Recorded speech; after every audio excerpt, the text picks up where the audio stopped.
את יום השבת נקדשו. Shalom, queridísimos Javerim y Javerot, bienvenidos a un video más de Parashat Shavua en Kol Tuv Sefarad. Hoy con la quinta aliyá de Parashat Shemot, la cual se encuentra en el capítulo 3, versículo 16, al capítulo 4, versículo 17 del libro de Shemot, el libro del Éxodo. Esta es la primera parashá de este libro. Y en esta quinta aliyá tenemos la continuación de la revelación de la zarza ardiente. En la primera parte, en la aliyá pasada, Dios se presenta a Moshe y acá suceden dos cosas. Primero, Dios le da a Moshe un muy breve resumen de lo que va a suceder, de que él tiene que ir, presentarse al pueblo, luego van a donde el faraón no los va a escuchar, va a haber milagros y finalmente el pueblo va a salir enriquecido para la tierra de sus padres. Este es posiblemente lo que en marketing se llama el elevator pitch, ¿cierto? Los 15 segundos que Dios le dice, no, todo va a ser muy fácil, mira, tú vas a ir, vas a estar allá, le vas a hablar al faraón, el faraón va a decir que no, pero luego va a haber milagros y vamos a salir. O sea, aquí hay un marketing muy efectivo del proceso del Éxodo.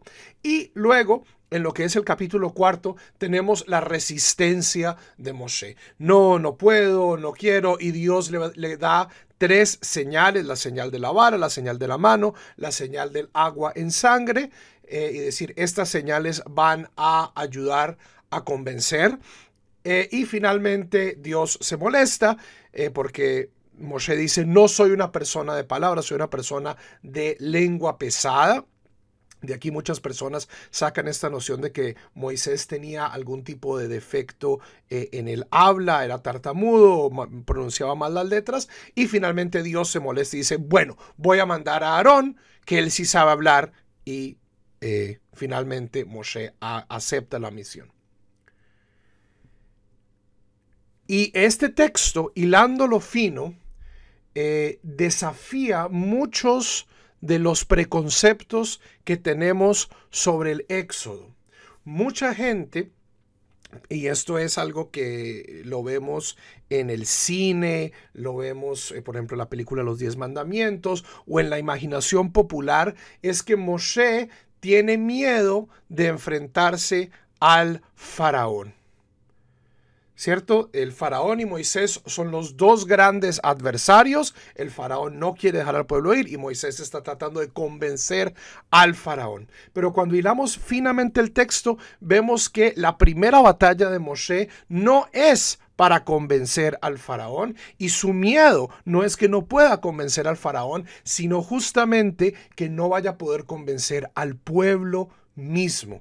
Y esto nos ayuda de cierto modo a reorientar esta imagen de Moisés como el profeta tartamudo.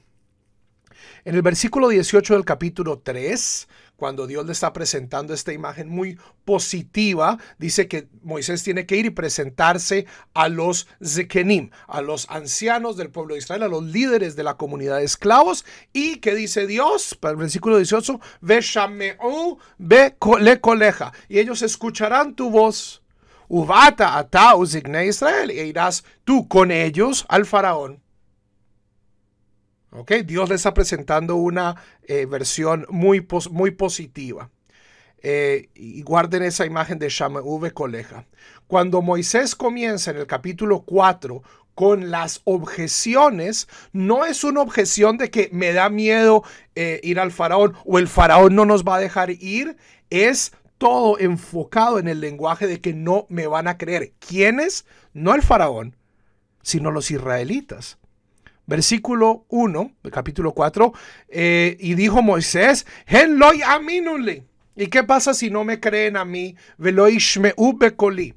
Y no escucharán mi voz, ki omru lo nir'a eleja Adonai. Porque van a decir, a usted no se le ha parecido Dios.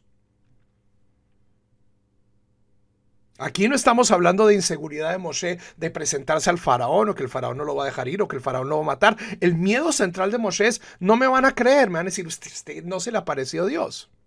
Y esto, conectándose un poco con la tercera aliada de esta parashá, de Parashat Shemot, nos pone una pregunta bien interesante. ¿Por qué en efecto habría de escuchar el pueblo a un extranjero? Moisés, si tiene algún tipo de formación, es una formación egipcia. Él ha estado en el exilio y súbitamente viene desde afuera a decirle, hey, Dios no es, su Dios se me apareció a mí y me tienen que escuchar. Y Moisés es consciente de que el pueblo va a decir, ¿usted quién es? ¿Usted quién es para decirnos qué tenemos que hacer?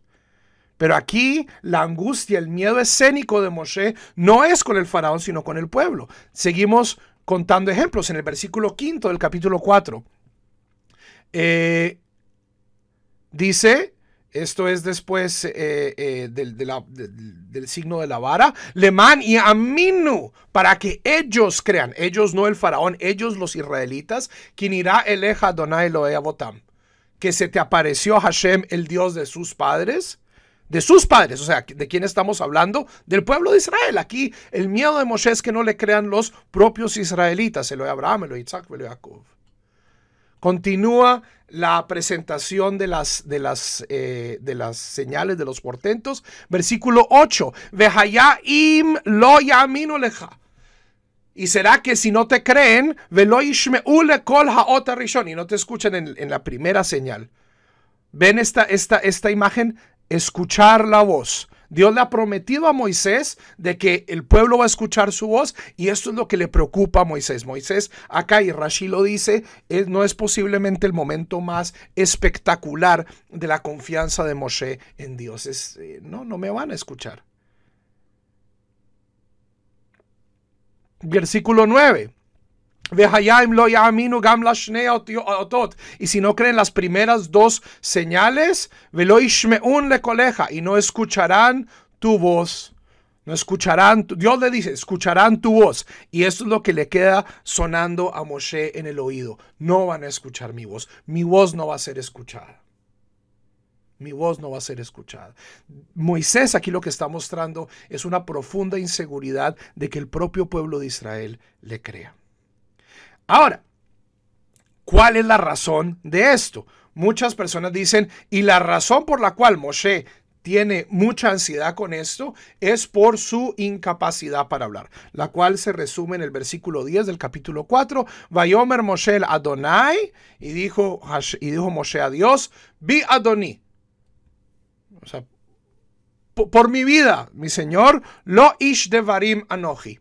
Yo no soy una persona de palabras, gami temol, gami shilshom, no desde ayer, no desde antier, desde que comenzamos a hablar con su siervo, ki jevad pe uchvad lashon anoji, porque soy de una voz, de una boca pesada y de una lengua pesada. Entonces, muchas personas interpretan esto como Moisés tiene un problema, un defecto del habla. Y hay un midrash en Bereshit Rabbah que ilustra esto, ilustra la causa. Dice que cuando Moshe era un niño en la casa del faraón, Moshe mostraba gran inteligencia. El faraón se pone muy preocupado porque este niño, ¿qué va a pasar? Los astrólogos dicen, este niño va a acabar derrocando Egipto, y el faraón dice, pues vamos a ver si es tan inteligente, y en vez de escoger oro, un ángel hace que Moshe se meta un carbón encendido en la boca, y de ahí viene su incapacidad para hablar. Es un midrash muy conocido, pero como sabemos, los midrashim no son historia. Los midrashim son formas de expandir el texto, de enseñar, sacar explicaciones morales de este. Entonces, hay ciertos mefarshim que están de acuerdo con este midrash. Dicen, en efecto, Moisés tenía un problema de voz. Es un problema en su capacidad para hablar.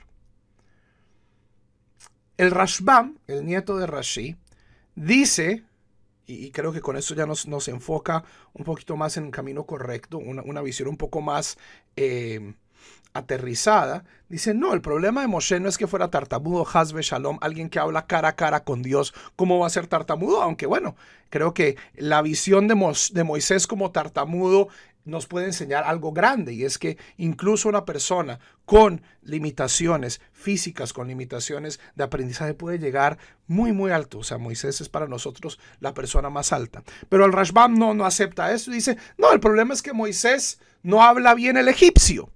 Él se fue hace muchos años. Pero me gustaría tomar ese argumento del Rambam y voltearlo sobre su cabeza. Porque la ansiedad de Moisés no es ir a hablarle al faraón. Especialmente si asumimos que Moisés creció en la corte. Sabemos que habla egipcio, sabemos que se desenvuelve muy bien en la corte del faraón. En mi opinión, la gran ansiedad de Moisés es una cuestión lingüística, pero no es una cuestión de tartamudez, sino es no sé hablar hebreo.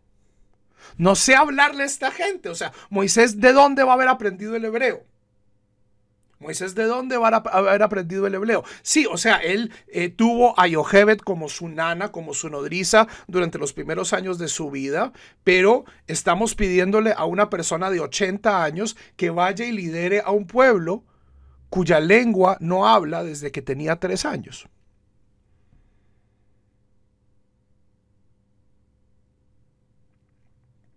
Y esta es, en mi opinión, el gran desafío de Moshe. Es venir desde afuera, es ser un extraño. Extraño por su educación egipcia, extraño por sus años que ha pasado en el desierto con Yitro. Pero también es una incomodidad con la cultura y con el lenguaje del pueblo que debe liderar. Y este es un mensaje bien interesante. Muchas veces nosotros pensamos que el liderazgo que nuestras comunidades necesitan es un liderazgo que viene de adentro, ¿cierto? Es el liderazgo de las élites que han heredado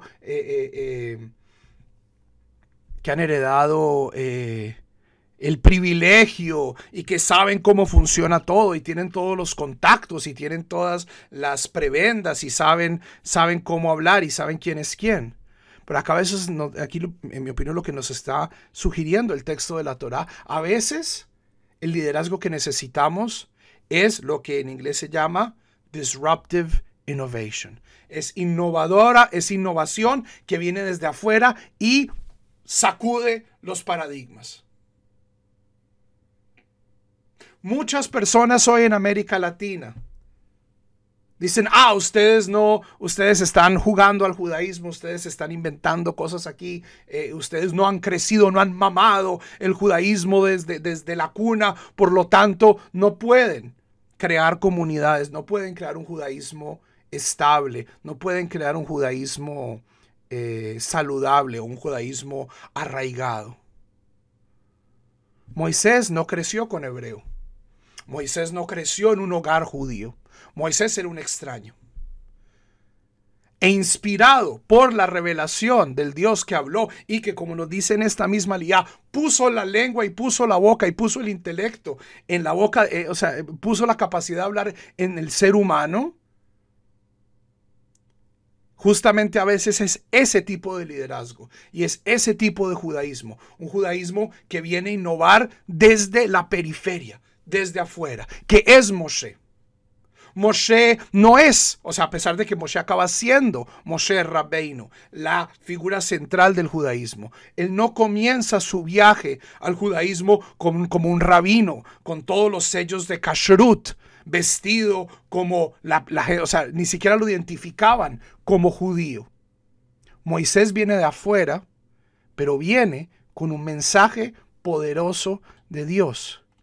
Y como nos dice al final de nuestra aliyá, Vediber hu lecha el ha'am.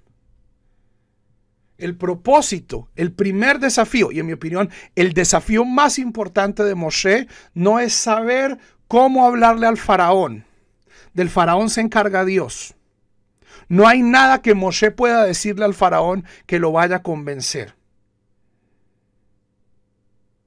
El verdadero desafío de Moshe, que es el desafío de toda su vida, es cómo poder hablarle al pueblo de Israel.